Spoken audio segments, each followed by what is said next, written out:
하늘에서 주신 바 아니면 사람이 아무것도 받을 수 없느니라. 내가 말한 바 나는 그리스도가 아니요 그의 앞에 보내심을 받은 자라고 한 것을 증언할 자가 너희니라. 신부를 취하는 자는 신랑이나 서서 신랑의 음성을 듣는 친구가 크게 기뻐하나니 나는 이러한 기쁨으로 충만한, 같이 봅니다. 그는 흥하여야 하겠고 나는 쇠하여야 하리라. 아멘. 우리가 기도하고 말씀 생각하겠습니다. 사랑하시는 아버지 하나님, 사람의 생각으로 다 알 수도 없고 헤아릴 수도 없는 하나님의 이 무한하시고 놀라운 사랑, 주님의 그 이 귀한 말씀 이 시간 대하기를 원합니다. 성령님께서 우리의 마음속에 또 생각에 역사하여 주셔서 성령의 감동으로 기록된 말씀이오니 성령이 조명하여 주셔서 하나님의 말씀 바로 깨달아 알고 또한 이 말씀대로 순종함으로 우리의 삶의 말씀의 열매가 가득하도록 은혜를 베풀어 주시옵소서. 이 시간 우리 하나님께서 친히 역사하여 주셔서 말씀 전하는 부족한 종이나 듣는 자가 함께 은혜 받게 하여 주시옵시고 이 한 시간 주님 앞에 말씀 앞에 무릎 꿇고 귀를 기울이고 마음을 열고 그리함으로 성령 충만한 시간 되게 은혜를 베풀어 주시옵소서. 감사하옵고 주님 현장에서 드리는 우리 믿음의 가족들이나 또한 가정에서 예배하는 모든 믿음의 가족들 어느 곳에 있든지 장소가 중요한 것이 아니라 성령의 임재로 말미암아 주님의 말씀 앞에 설 수 있도록 우리 모두를 붙들어 주실 것을 간절히 바라옵고 예수님의 이름으로 기도드리옵나이다. 아멘. 제가 언젠가 어린 아이 하나에게 전도를 하겠다고 이 아이를 붙잡고 이제 무슨 얘기를 할까, 초등학교 아이인데 무슨 얘기를 해야 나하고 좀 마음을 맞출 수 있을까 해서 제가 물었어요. 야, 너 세상에서 누가 널 제일 사랑해? 그러니까 뭐 생각지도 않고 뭐 그냥 엄마 아빠요 이렇게 얘기해요. 그래서 내가 어떻게 물어볼까 하다가 근데 엄마 아빠는 너를 위해서 죽을 수 있대? 너를 사랑하니까 네가 죽는다면 아니야 내가 죽을게 하면서 그렇게 죽을 수 있대 하니까 얘가요 고개를 갸우뚱하면서 글쎄요 이러더라고요. 그래서 제가 놓치지 않고 얼른 얘기했어요. 너를 사랑하셔가지고 죽어 주신 분이 계시는데 엄마 아빠보다 훨씬 더 너를 사랑하시거든. 그렇게 했더니만 얘가 누군데요? 그래요. 옳다구나. 그래서 이제 예수님이야. 그랬더니만 얘가 에게 이러더라고요. 참 기가 막히는 일이죠. 여러분 하나님이 우리를 사랑하시되 이처럼 독생자 아들을 이 땅에 보내시고 십자가에 못 박도록 내어주시면서 우리에게 생명을 주시도록 그렇게 사랑하셨는데 그리고 그 아들을 믿는 자에게 누구든지 멸망하지 않고 영생을 얻을 것이라는 선물을 주셨는데 근데 문제가 뭡니까? 우리가 그 사랑을 느끼지 못하고 이 아이가 예수님이야 하니까 에게 하는 것처럼 그 하나님의 사랑을 다 깨닫지를 못하고 느끼지를 못하고 마음에 그 사랑이 와닿지 않는다는 거죠. 이유가 뭘까요? 오늘 요한복음 3장에서는 니고데모에게 주님이 말씀하셨죠. 그 이유는 네가 하나님으로부터 무엇을 하나 더 받고 무엇을 하나 더 가지는 것으로 채워지는 것이 아니다. 물과 성령으로 거듭나지 않으면 물과 성령으로 거듭난 생명을 가지지 않으면 하나님의 사랑을 알지 못하는 거야. 하나님의 나라와 너는 아무 상관이 없는 거야. 이렇게 말씀을 하셨죠. 그리고 오늘 본문에는요. 니고데모와 마찬가지로 하나님의 사랑을 깨닫지를 못하고 그 은혜를 헤아리지를 못하고 오히려 분통을 터뜨리고 있는 한 무리가 있습니다. 세례 요한의 제자들이에요. 니고데모의 문제는 그 속에 거듭난 생명이 없다는 것이 문제였어요. 그러나 오늘 여기 세례 요한의 제자들의 문제는 영적 교만이에요. 영적 교만. 여기 26절 말씀을 보시면 그들이 요한에게 가서 이르되 라삐여 선생님과 함께 요단강 저편에 있더니 곧 선생님이 증언하시더니가 세례를 베풀매 사람들이 다 그에게로 가더이다. 무슨 말씀이죠?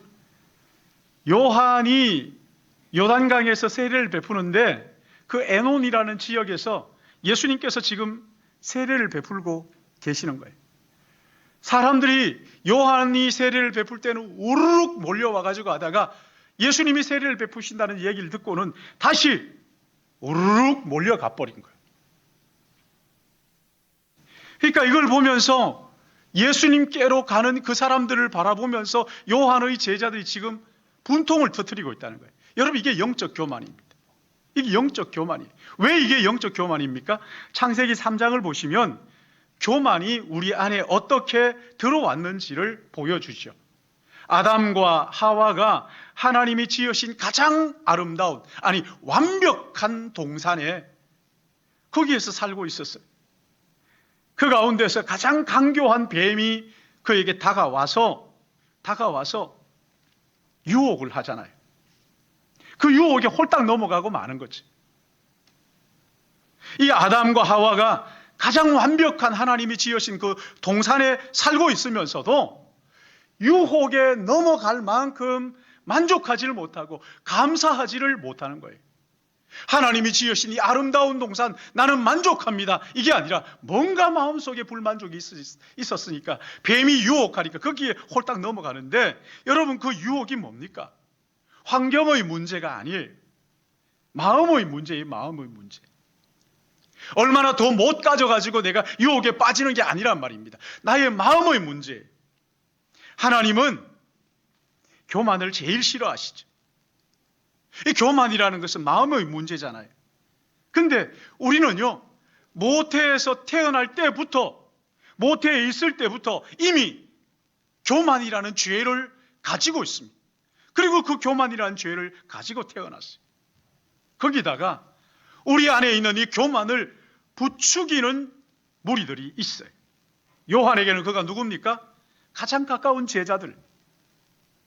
아담과 하와에게는 누구였다고요? 뱀이었어요. 뱀. 가장 강교한 뱀이 그들을 유혹했던 거죠. 여기 세례 요한의 제자들은 스승을 위한다고 하는 것이 교만을 부추기는 꼴이 되고 만 것이란 말이죠. 여러분, 마귀는요, 어리석지 않습니다.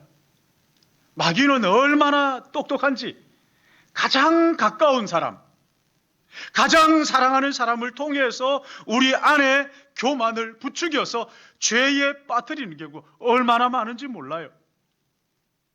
여러분, 이 교만은 그러면 이제 교만 물리쳐야 되겠구나, 그렇게 간단하게 처리될 문제가 아닙니다. 이 교만은요, 역사와 전통을 가지고 있다니까요. 우리보다 훨씬 더 오래전에 에덴 동산에서부터 이 교만이 싹트고 있었어요. 그리고 이 교만은요, 벌써 워낙에 오래되기도 했지만 아주 다양한 모습을 가지고 교활하게 우리에게 다가오기 때문에 쉽게 분별하기가 쉽지 않다는 거예요. 여러분, 여기 세례 요한의 사명이 뭡니까? 세례 요한은 예수님이 오시기 전에 먼저 와서 메시아이신 예수가 오실 것이라고 이스라엘 백성들에게 알리고 증거하는 것이 세례 요한의 사명이었어요. 그런데 제자들이 그 주님이 오셨어요. 자기의 스승이 그 주님을 증거했어요. 근데 사람들이 그 주님에게로, 구주에게로 가려고 하는 것을 반대하는 거예요. 속상해하는 거예요. 구주에게 가지도 않고 또 거기에 가려는 사람들을 가로막고 있단 말이에요. 여러분, 요한이 얼마나 위대한 인물입니까? 말라기 후에 400년 동안 하나님의 계시가 이스라엘에게 주어지지 않았습니다. 얼마나 답답할까요? 여러분, 이렇게 한번 생각해 보면 쉽게 이해가 되는데, 한 2주일 동안, 보름 동안 해가 뜨지 않고 날마다 비가 오든가 날이 흐렸다. 그럼 여러분 어떻게 될 것 같으세요? 거의 우울증 걸릴 사람들이 굉장히 많을걸요? 제가 여기서 이렇게 여러분들 보니까 마스크 그 눈만 깜빡깜빡하니까 아닐걸요? 이런 것 같은 생각이 들기도 하는데 거의 우울증에 허덕일 거예요. 그런데 400년, 보름이 아니에요. 400년 동안 하나님의 계시가 없었던 거예요. 사람이 떡으로만 사는 것이 아니고 하나님의 입으로 나오는 말씀으로 살 것이라는 것을 아는 이 이스라엘 백성들은 하나님의 말씀이 400년 동안 없었으니까 얼마나 가슴 터질까요? 근데 어느 날 광야에서 한 사람이 외치기 시작하는데 가만히 들어보니까 드디어 계시가 주어지기 시작했던 거예요. 세례 요한의 등장과 함께 하나님의 계시가 주어지니까 이 하나님의 계시가 광야에서 주어졌다. 그래서 사람들이요 구름대처럼 세례 요한에게 몰려갑니다. 근데 그렇게 구름대처럼 모인 무리를 향해서 세례 요한이 뭐라고 말합니까? 나는 너희가 기다리던 그리스도가 아니다. 이사야의 예언한 대로 나는 그 그리스도의 길을 예비하라고 보냄받은 광야에 외치는 소리다. 나는 메시아의 오실 길을 준비하고 나는 메시아 그분의 신발끈도 풀 자격이 없는 사람이라고. 나는 물로 세례를 베풀지만 내 뒤에 오시는 그 그리스도는 불로 너희에게 성령을 베푸실 것이라. 너희의 죄를 완전히 태워버릴 불로 성령을 베풀 것이라고 외쳤어요. 그런데 막상 그리스도가 오시자 사람들이요 우르르 그리스도에게 몰려가는 것을 보면서 세례 요한의 제자들이 못마땅해 하는 거예요. 선생이요, 선생님 말씀하신 그분이 저기에서 세례를 베푸는데 사람들이 다 그리로 가더이다. 무슨 말입니까? 그리스도가 오셨는데 그 사람들도 그리스도에게로 가야 구원을 받는데 그리스도에게 가기를 거절하고 배척을 하고 있는 것이지. 하나님께서 세례 요한을 왜 먼저 보내셨는지를 잊어버린 거죠. 너희가 그 증인들인데 증인의 사명을 놓쳐버린 거예요. 하나님께서 그 독생자 아들을 우리를 위하여 보내주시면서 우리에게 보여주고 싶어 하시는 그 하나님의 크고 놀라운 은혜, 그 사랑 다 외면해 버린 거란 말이죠. 이게 얼마나 큰 교만입니까? 예수 믿고 나면 제일 먼저 깨달아지는 진리가 뭐냐면요, 아, 내가 죄인이구나. 근데 그 죄 가운데서 가장 큰 죄가 여러분 뭐든가요? 거짓말한 건가요? 어떤 사람을 괴롭힌 건가요? 남의 물건을 훔치는 건가요? 그거 아니죠, 그렇죠? 제일 먼저 마음에 와닿는 것이 내가 하나님이신 그분을 믿지 않았구나. 이보다 더 큰 죄가 내게 없구나. 내가 거짓말을 했냐 안 했냐 이런 것들은 아무것도 아니에요. 사실은 하나님을 믿지 않았다는 이보다 더 큰 죄가 없는 거거든요. 여러분, 이게 교만 아닙니까? 사랑하는 여러분, 우리는 지금 말로 다 설명하기 어려운 만큼 은혜와 축복 가운데 지금 살고 있습니다. 세계를 여러분 한번 돌아보세요. 제가 지난번에 인도에 갔을 때 보니까요, 이야, 정말 개판이더라고요. 개들이 막 그냥, 개가요 그 역에 누워가지고 사람들보다 더 편하게 있는 거예요. 은근히 좀 부하가 치밀더라고. 이게 뭐야 이게? 얼마나 어렵게 사는지 몰라요. 우리 이렇게 이만큼 살잖아요. 그런데 여러분, 이렇게 우리가 살게 되는 동안에 우리가 정말 중요한 것들 놓쳐버린 것이 너무 많다는 거예요. 그 중에 대표적인 것이 아마 애통하는 마음이 아닌가, 애통함이 하나님 앞에 기도하는 것 아닌가. 일부 예배 때 제가 설교를 하면서 이 얘기를 하는데 제 마음속에 일부 예배 때 우리 집사님 기도하시면서 막 눈물을 흘리면서 기도했는데 우리가 눈물을 잊어버렸다고, 애통하는 마음이 없다고 이렇게 하니까 조금 마음속에 그렇던데 2부에는 그렇지 않았으니까. 여러분, 정말 하나님 앞에 간절히 매달려 기도하는, 구하고 찾고 두드리고 애통하며 하나님 앞에 부르짖는 그 기도가 잃어버린 거예요. 너무나 많은 사람들이 나 이만큼 신앙생활을 하면 됐지, 적당히 하는 것이 몸에 익숙해졌습니다.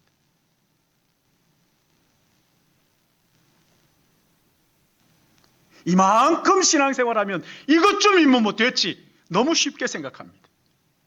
우리 주님은요, 그렇게 생각했던 라오디게아 교회에게 나는 부자라 부유하여 부족한 것이 없다 하나 내 곤고한 것과 가련한 것과 가난한 것과 눈먼 것과 벌거벗은 것을 알지 못하는도다.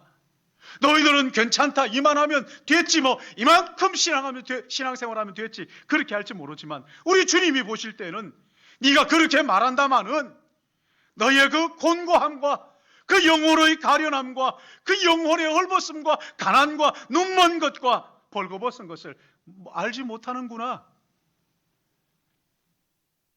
여러분, 이게 오늘 우리의 모습이 아닌지 한번 돌아봐야 됩니다. 사랑하는 여러분, 여러분은 언제 영혼의 목마름과 이 갈증을 가지고 주님 앞에 애통해 보셨습니까? 가슴을 치면서 주님 앞에 언제 눈물 흘려 보셨어요? 너무나 중요한 것을 잊어버려 놓고는 잊어버린지도 모르고 스스로 그냥 위로하고 있는 것은 아닙니까? 나는 이만하면 괜찮겠지. 그러나 주님이 보실 때는 아니라는 거예요. 더 깊은 은혜의 바다가 있는데 발목만 잠기는 그것 가지고 이만하면 됐지 하면서 그 찰랑거리는 물에서 만족하고 있지 않느냐는 것입니다. 우리의 온몸을 잠기고도 남는 그 은혜의 바다를 우리에게 보여주시기 원하시는데 우리는 그저 작은 것에 만족하면서 나는 이만큼이면 됩니다, 이렇게 하고 있지 않느냐는 거예요. 여러분, 여기 교만해서 주님께 다가가지 못하는 이 제자들 돌아봐야 할 것입니다. 참 정말 놀라운 것은 여기 28절, 29절 말씀인데요. 28절, 29절 말씀을 보시면 내가 말한 바 나는 그리스도가 아니라 그의 앞에 보내심을 받은 자라고 한 것을 증언할 자가 너희니라. 신부를 취하는 자는 신랑이나 서서 신랑의 음성을 듣는 친구가 크게 기뻐하나니 나는 이러한 기쁨으로 충만하였노라. 여러분, 세례 요한은 자신을 누구라고 말합니까? 나는 신랑이 아니다, 나는 그리스도가 아니라 이렇게 말했던 것처럼 나는 신랑이 아니다. 어제 이제 결혼식을 주례를 하고 이제 왔는데 저 뒤에 그 결혼한 부부가, 신혼 부부가 와서 앉아 있어요. 신랑이 저기 앉아 있어요, 신랑이. 근데 여기 세례 요한이 하는 거죠. 나는 신랑이 아니다. 그럼 누구냐? 신랑을 기다리는 신랑의 친구라는 거예요. 여러분, 신랑의 친구들은요, 신랑이 입장할 때 와 하면서 막 박수치고 기뻐하고 하잖아요. 세례 요한이 그런 사람이라는 거예요. 신랑이 입장했기에 그 신랑이 입장할 때 신랑이 왔다 하면서 박수를 치고 기뻐하고, 그리고 세례 요한은 뭐라고 얘기합니까? 나는 그 기쁨으로 만족합니다. 그 기쁨으로 충만하였노라. 나는 신랑이 온 이것으로, 신랑의 친구로서 신랑이 온 것으로 나는 만족합니다. 무슨 말씀입니까? 그리스도께서 오시는 길을 예비하러 나는 온 사명이기 때문에 나는 그분을 소개하는 것으로, 그분이 오시는 것으로 내 마음속에 기쁨이 가득합니다. 더 이상 내가 바랄 것이 없습니다. 사랑하는 여러분, 세상은 신랑이 되라고 부추기죠, 그렇죠? 네가 세상의 중심이 되어야 된다, 네가 주인공이다, 막 부추깁니다. 그러나 세례 요한은 뭐라고 얘기해요? 나는 신랑이 아닙니다. 나는 그리스도가 아닙니다. 나는 그분의 신발끈 풀기도 감당하지 못할 뿐더러 신랑이 왔기 때문에 나는 그 신랑으로 인하여 기쁨이 충만합니다. 만족합니다. 그는 흥하여야 하고 나는 쇠하여야 합니다. 이렇게 말하는 거예요. 여러분, 세례 요한은요, 자기의 사명을 분명하게 인식을 하고 있었어요. 그러니까 사람들이 옆에서 막 부추기면서 네가 중심이라고 이야기를 해도 거기에 넘어가지 않았던 것이지. 또 한 가지 여기 27절 말씀 보십시오. 요한이 이르되 만일 하늘에서 주신 바 아니면 사람이 아무것도 받을 수 없느니라. 하늘로부터 오신 분인데 사람들이 몰려가는 것은 괜찮아, 하늘로부터 그분이 오신 분이야, 이런 이야기잖아요. 요한의 제자들이 사람들이 자기 스승을 떠나가지고 예수님께로 가는 걸 보면서 볼멘 소리를 하고 있을 때 세례 요한은 저것은 하늘로부터 온 그리스도이시기 때문에 하나님이 주신 거야. 하나님이 주시지 않으신 것은 아무도 받을 수 없다. 자기는 메시아의 오심을 예비하는 전령에 불과하다는 것을 제자들에게 이야기하면서 너희가 나의 전령으로서의 생활을 이야기해야 할 증인들이다. 그렇게 말씀을 하시는 거예요. 사랑하는 성도 여러분, 우리의 삶 모든 것이 하나님께로부터 온 거잖아요. 하나님으로부터 온 거죠. 하나님이 주시지 않으신 것이 어디 있어요? 세상은 늘 그렇게 얘기하죠. 네가 이만큼 수고하고 피땀 흘렸으니까 너의 것이다. 이렇게 말합니다. 그러나 성경은 그렇게 말하지 않습니다. 공부 잘하는 사람들 이야기를 들어보면 늘 그래요. 저는 공부를 잘 못했어요. 공부 잘하는 사람 얘기를 들어보면요, 내가 얼마나 잠자지 않고 공부했는지, 얼마나 노력했는지 자기의 노력을 자랑하려고 그럽니다. 그러나 여러분, 그거 아닙니다. 그거 착각이에요. 저는 안 해봤어요. 저 공부 잘하지 못했지만 저도요, 밤을 새워보고 몇 날 며칠 정말 열심히 매달려 봤는데 안 되더라고요. 제 친구들은 공부 안 하는 것 같은데, 제가 봐도 막 족구하고 놀고, 저는 방에 앉아서 공부하고 하는데 족구하고 놀고, 그리고 시험 치면 성적이 다른걸요. 독일에 공부 한번 해보겠다고 갔는데요, 저는 못하고 왔어요. 일부에도 얘기했는데 우리 하영이 지금 독일 그 뮌스터에 가 있잖아요. 얼마나 힘들까. 저는 늘 기도합니다. 이 녀석이 얼마나 힘들까. 주여 은혜를 베풀어 줘. 근데 안 오고 있는 거 보니까 저보다 훨씬 나아요. 여러분, 이거요, 은사예요. 하나님이 주신 선물이에요. 공부한다고 다 좋은 대학 들어갑니까? 아니잖아요. 좋은 대학 갔다고 전부 다 박사학위 받습니까? 아니잖아요. 여러분, 해도 안 되는 사람들이 있어요. 좀 적당히 해도 또 되는 사람들이 있다고요. 그러니 이게 하나님의 선물이지 어떻게 우리의 땀의 결과이겠습니까? 죽도록 공부해도 여러분, 안 되는 사람 못 보셨어요? 아닌 것처럼 그렇게 안 되는 사람이 있거든요. 우리 장로님 같은 분들은 잘하셨거든요. 하나님의 은사예요. 하나님의 선물이에요. 하나님이 값없이 거저 주신 거란 말이죠. 여러분 보십시오. 공부만 가지고 하니까 아이고 이렇게 하시는 분이 계실지 모르겠는데, 여러분 한번 생각해 보세요. 이 공기 이거 누가 주셨어요? 여러분, 공기값 내십니까? 오늘부터 하나님께서 성경에 다 기록하기를 공기값 한 사람에 얼마씩 내도록 하여라. 한 시간에 얼마씩. 그랬다고 한다면 교회는 벼락 부자가 될 것이고, 또 아마 이 가운데에서는 공기값을 내질 못해서 오늘 밤에 가실 분들이 얼마나 많을지 모르겠어요. 안 그런 것처럼 그렇게 계시는데, 가정에 계신 분들 내가 못 보니까 이거 어떻게 생각하십니까? 아니, 물을 안 준다. 물을 이제 돈을 받고 팔기 시작했. 물값이 얼마나 비싼데 이러는 사람이 있더라고요. 또 아니요, 그건 물값이 아니고 수공비에 수공. 물을 통에 담고 그걸 정제하고 하는 거기에 드는 비용이지 물값 아닙니다. 물을 통에 담아서 수도.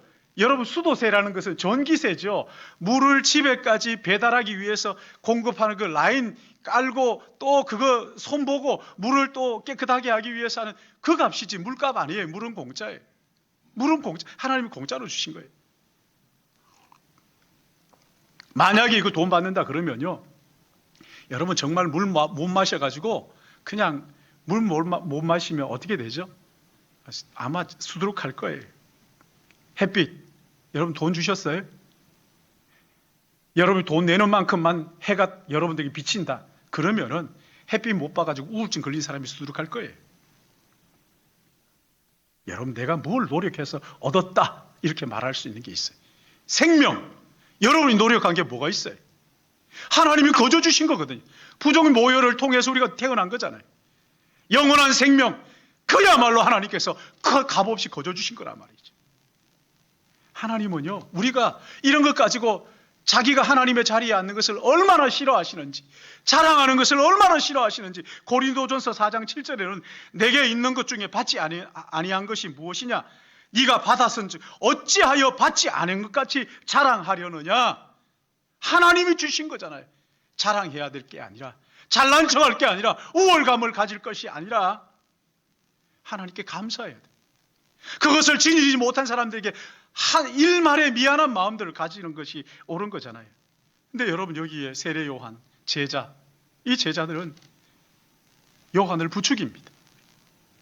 그러나 요한이 넘어가지 않는 것은 하나님으로부터 온 것이라, 이 모든 것은 하나님이 주신 것이라는 것을 놓치지 않았기 때문에 그 교만을 부추기는데도 넘어가지 않는 거예요.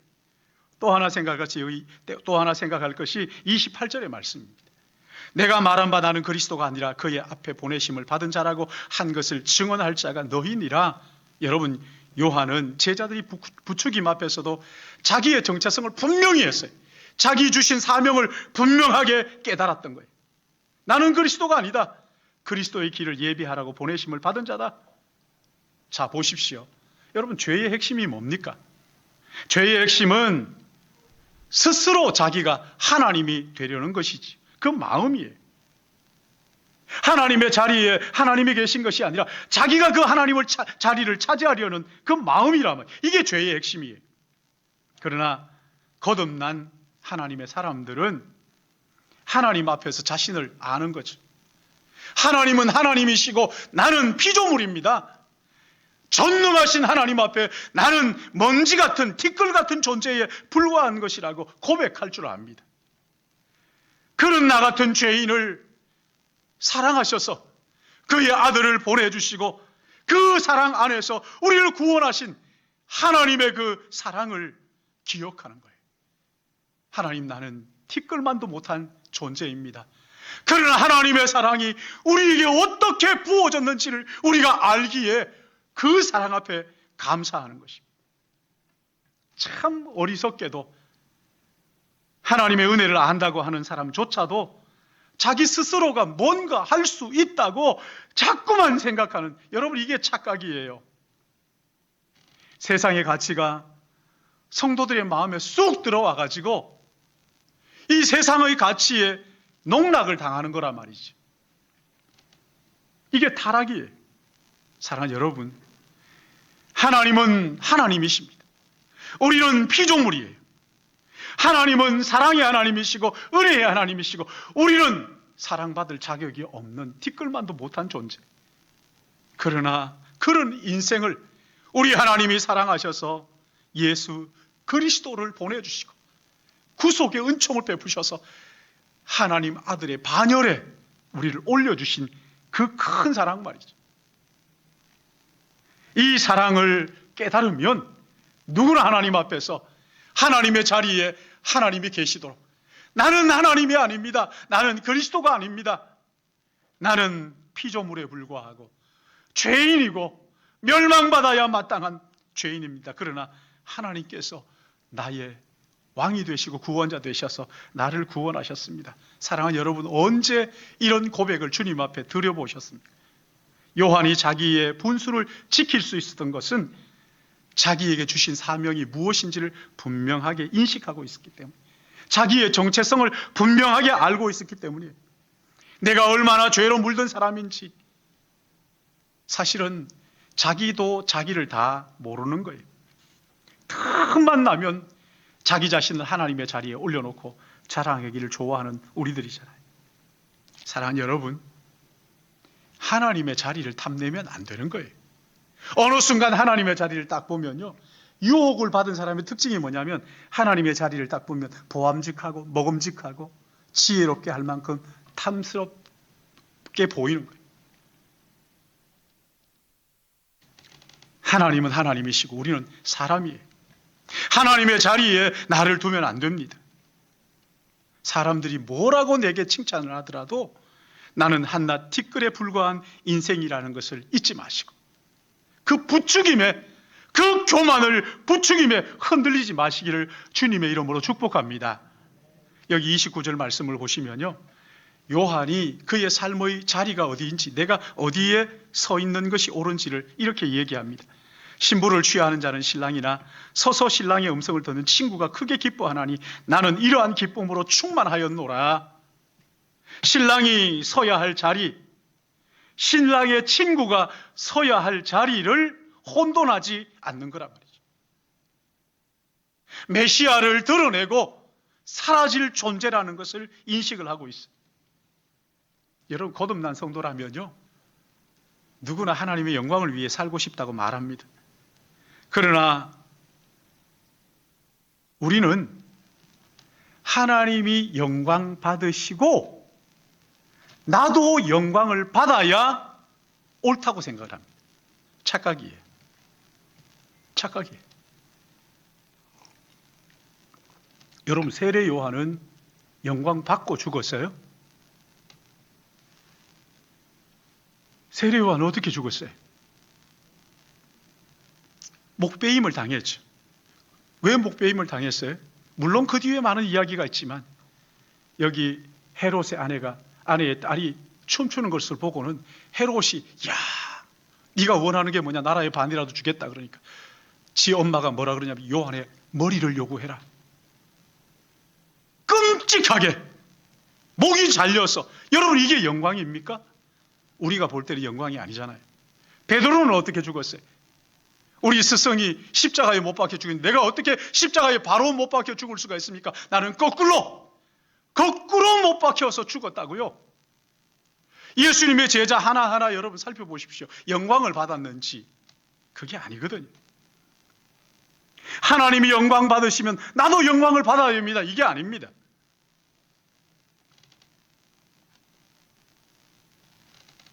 하나님의 영광 받으시는 일을 위하여서는 나는 어떻게 돼도 괜찮습니다. 괜찮습니다. 하나님의 영광을 받으시고 진리가 드러날 수만 있다면, 그리스도가 전해질 수만 있다면 나는 쇠하여도 좋습니다. 그는 흥하여야겠고 나는 쇠하여야 됩니다. 그런 고백이죠. 323장 찬송을 보면은 이렇게 고백하죠. 아골골짝 빈들에도 복음 들고 가오리다. 소돔 같은 거리에도 사랑 안고 찾아가서 종의 몸에 지닌 것도 아낌없이 바치리다. 저는 우리 교회 와서 이 찬송 한 번도 안 불렀어요. 너무 부끄러워가지고, 너무 죄송하고 미안했어요. 존귀 영광 모든 곳에 주님 홀로 받으시고 멸시천대 십자가는 내가 지고 가겠습니다. 이름 없이 빚도 없이 감사하며 섬기겠습니다. 정말 이렇게 합니까? 조금만 더 헌신하라 그러면 화를 버럭 내면서 나를 뭘로 아시는 겁니까? 뭐 이러면서 막 따져들고.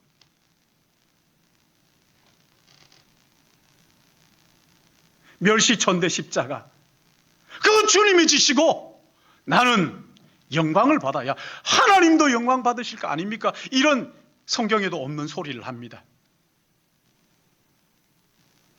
사랑하는 성도 여러분, 이런 자기 중심성이 깨지지 않으면 자기 기만과 자기 만족에 머물러 있는 온전치 못한, 아니 하나님의 나라와 상관없는 믿음이 될 수도 있다는 것을 우리 명심해야 됩니다. 여러분, 우리 인생 한 번뿐이잖아요.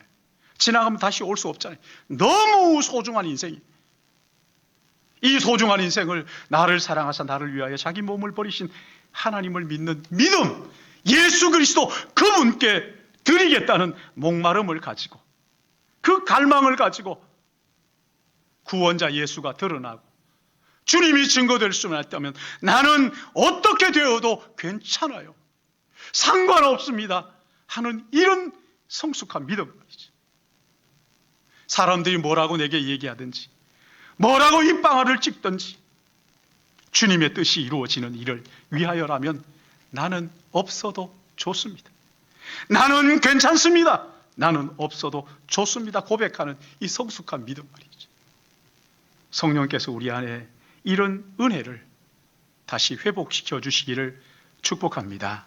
이 은혜를 깨닫고 이 시대를 가슴에 품고 애통하고 기도하며 다음 세대를 우리 주님 앞에 일으켜 세우는 이 귀한 사명을 감당하는 우리 믿음의 가족들 되시기를 예수님의 이름으로 축복합니다.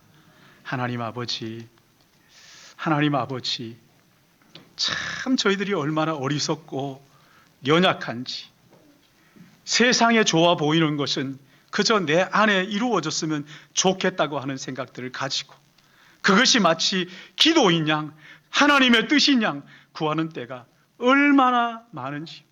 거룩하신 아버지 하나님, 세상의 질서가 아니라 은혜의 질서가 우리의 마음에 가득하게 하시고 나를 구원하신 예수 그리스도, 내게 영원한 생명을 주신 예수 그리스도, 그분을 위해서라면 내가 어떤 수치와 수모와 어떤 모욕을 당하더라도 끝까지 참고 견디고 인내하겠습니다 고백함으로 제자들이 성령에 붙들려 살아냈던 것처럼 저희들도 이 땅을 그렇게 살아갈 수 있도록 은혜를 베풀어 주시옵소서.